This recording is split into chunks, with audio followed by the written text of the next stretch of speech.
puisse se donner lui-même. Il a donné toute sa vie. Il a donné. L'humilité et la simplicité, regardez. Jésus, tout en étant sur terre, il était Dieu. Mais il accepte, pendant 33 ans presque, d'être limité comme un homme. Frère, sœur, regarde. Il y a un frère qui nous a dit, il y a beaucoup de gens qui peuvent marcher avec Dieu quand ils sont pauvres. Dès que Dieu commence à les bénir.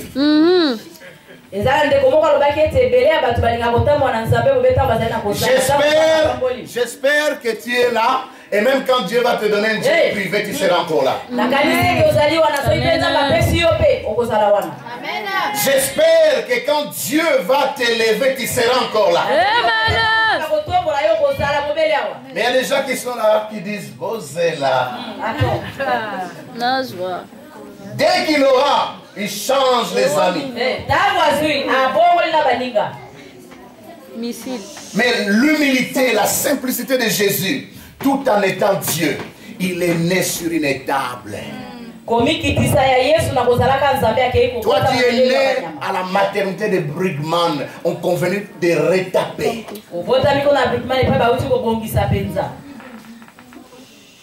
N'est-ce pas? Et quand on venait avec toi à la maison, la chambre, on a changé de papier peint. Mais jusqu'aujourd'hui, tu continues à bouder. Parce que tu crois que tu n'as pas assez. Jésus n'avait même pas tout ce que toi tu as. Nous devons apprendre à dire à nos enfants d'être humbles, d'être simples, parce que les maîtres que nous servons n'avaient même pas ce que nous avons.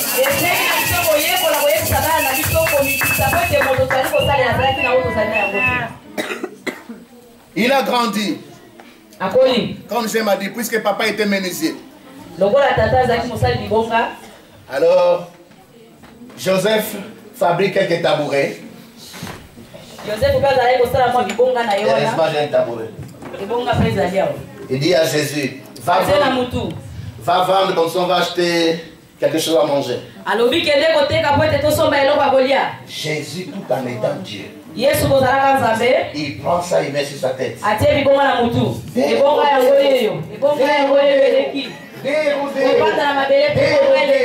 Tout en étant Dieu. Tout en étant Dieu. Tout en étant Dieu.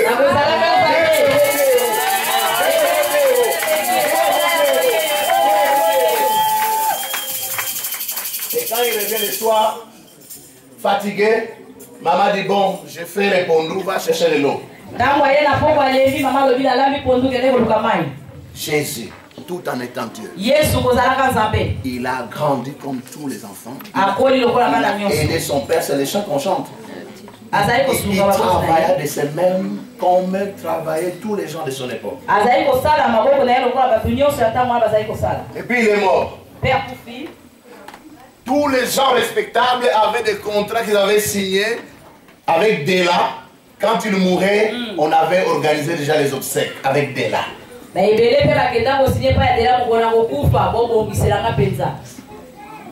y aura des limousines. Il y aura un bus pour transporter les invités. Les cimetières, on a déjà trouvé là où on sera enterré. On a préparé quelques gâteaux, des sandwichs qu'on va donner aux gens après. On va faire des flyers avec la photo. Tout est préparé. Mais quand Jésus est mort, il n'avait même pas où on pouvait l'enterrer. C'est un des disciples, Joseph d'Arimathée, qui a cédé sa tombe. Amen. Amen. Il cède sa tombe pour qu'on puisse enterrer les maîtres. Tout ça, ce sont des exemples d'humilité, de simplicité. Oh frère, Dieu cherche encore aujourd'hui des hommes et des femmes qui seront tellement consacrés à lui pour changer le monde. Des gens qui sont capables de renoncer à eux-mêmes, de se dépouiller eux-mêmes pour pousser le royaume de Dieu à aller de l'avant.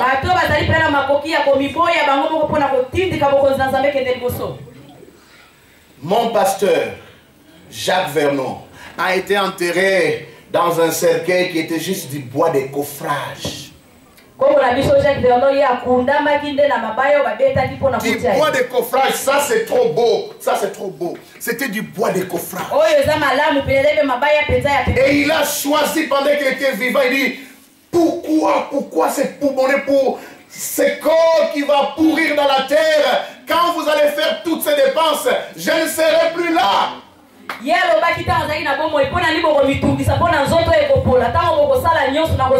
Oh les Africains, surtout les Congolais, arrêtez avec l'orgueil.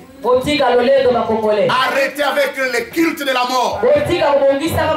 Les dépenses que les gens font pour enterrer membres de famille, ils sont incapables de les faire pour pousser un enfant à l'université. Il y a des enfants dans la famille qui n'étudient plus, qui sont intelligents, qui veulent aller plus loin à l'université, mais incapables de les envoyer. Mais quand un membre de famille va mourir, alors on va faire toutes ces dépenses. C'est le culte de la mort et ça n'honore pas le Seigneur. Alléluia.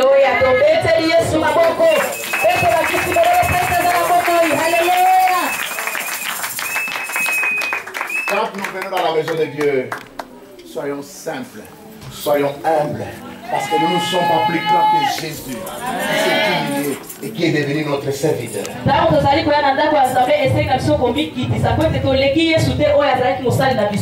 Quand notre église sera composée des hommes et des femmes brisés, complètement, vous savez, si vous vous humiliez vous-même, le Seigneur ne va pas vous humilier.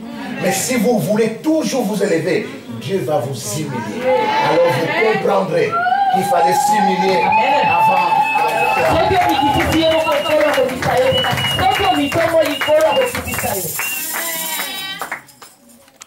Dieu veut qu'on soit des hommes et des femmes consacrés. Le renoncement de soi. Je prends ma réputation, je prends ma gloire, je prends mes diplômes, je prends mon âge, je mets par terre.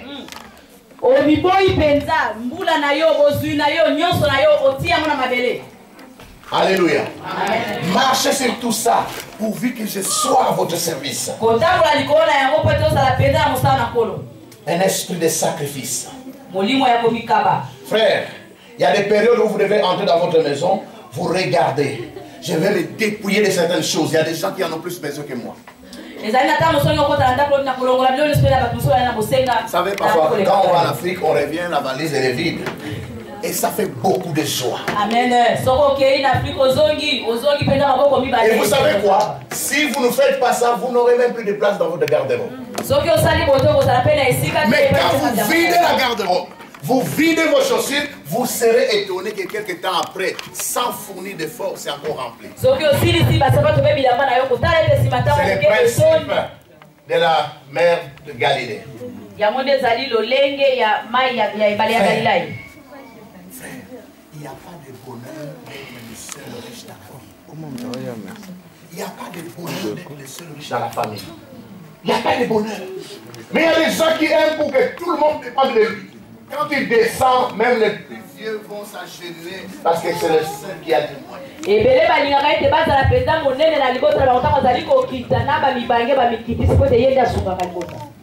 Jésus était Dieu.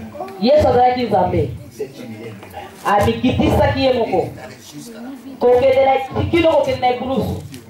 Frères, sœurs, faites ce test. Si vous n'êtes pas prêts à continuer à marcher avec le Seigneur, s'il permettait que vous soyez dépouillés de tout ce que vous avez, vous n'êtes pas prêts.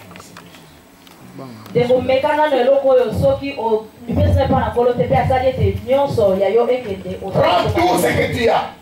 Vêtements, téléphone, véhicule. Sacrifie tout à Dieu. Si tu es capable de le faire et tu gardes encore ton sourire, alors tu es disciple de Jésus.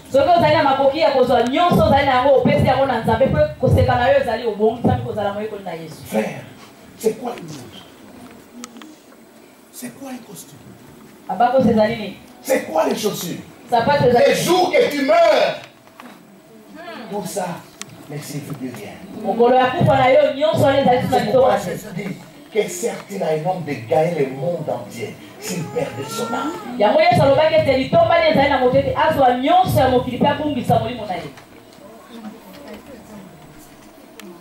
Moi j'aime souvent, ou de temps en temps, vivre là où il n'y a rien à manger. Vous n'avez rien à manger. Quelle grâce! Quelle grâce! Vous n'avez même pas tout ce que les autres ont, c'est une grâce. Et vous continuez à marcher avec les Seigneurs. Vous savez, souvent ceux qui sont démunis de tout, ils ont plus de joie que ceux qui ont tout.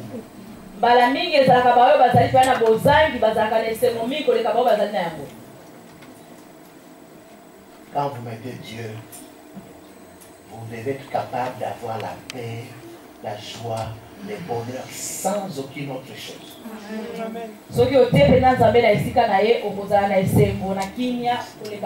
Mais si votre paix et votre joie dépend des choses visibles, ce n'est pas la paix de Dieu.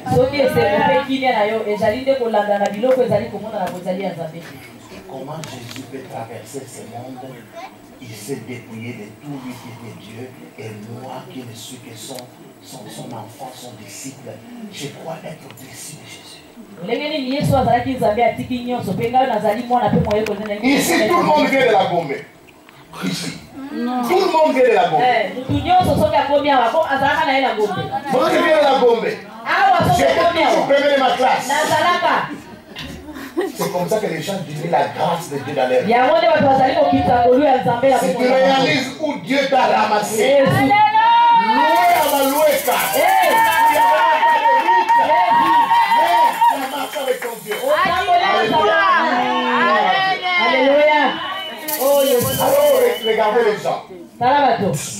Toujours d'où tu as été ramassé par Dieu. Tu sauras être reconnaissant et pouvoir marcher.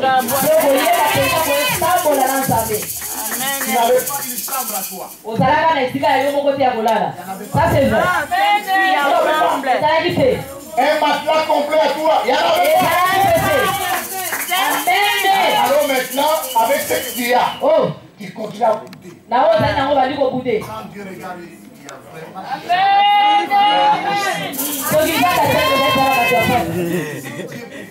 la machine à, comment on dit, arrière. Et puis il projette ce film devant tout le monde. Regardez celui qui se plaint tous les jours. Soyons humbles. Alors Dieu ne va pas nous humilier. Si nous ne sommes pas humbles, c'est pas Dieu qui va nous humilier. Et le maître des temps et des circonstances. Il faut comprendre que tu n'es qu'un homme.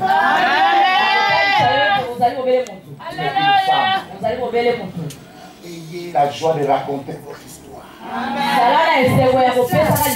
Quand tu d'où Dieu t'a tiré, d'où il t'a ramassé, dans les péchés, dans la boue, dans la pauvreté, de la misère, il t'a tiré. Alors quand tu te regardes, dis, hey, je peux prêcher la parole de Dieu. Amen. Amen. Je suis en train de partager ces paroles pour que nous puissions devenir humbles, simples, nous mettre au service des autres.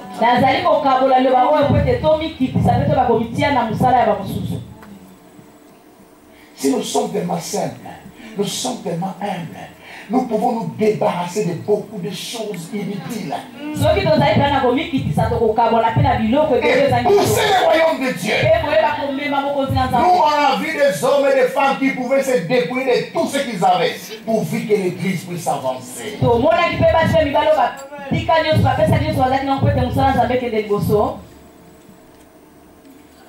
On doit construire une église. Un papa regarde dans sa maison, il n'a rien à donner. Ils n'ont qu'une télé.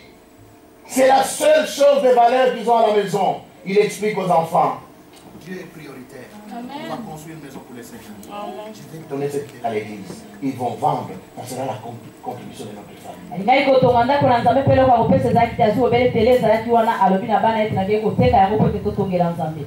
Nous voulons à Dieu cette on n'a pas besoin. Il y a des gens qui donnent à Dieu tout ce qu'ils ont. Il est l'impression qu'il est là. Parce que le sacrifice, Dieu récompense. Nous allons nous lever pour prier.